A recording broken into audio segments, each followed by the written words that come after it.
So here's how you can change the reminders color on the iPhone, and that's how it works. Let's get started. If you're new here, subscribe so you don't miss anything important. So you can get inside your reminders app as usual, and you'll see some of them, whatever. But in the top right, you can see the three dots for more options, and you can proceed by going to the show list info. So, we have like the lists within the reminder, so you can click on that to customize it, and this lets you change the color for it. So not only the color but also like the icon there. You can also rename it and change the list type from standard to groceries, which are like the only options.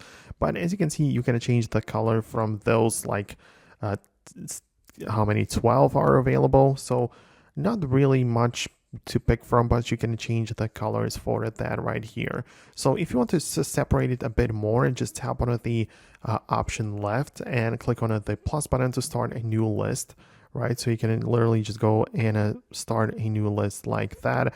And yeah, you can just set a different color for that, a new list of reminders. So that is how it works.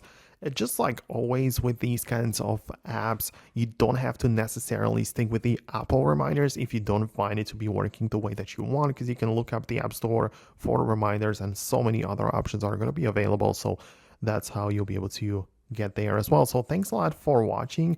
Let me know what you think below. Subscribe for more and I'll talk to you soon. So thanks a lot. I'll see you later.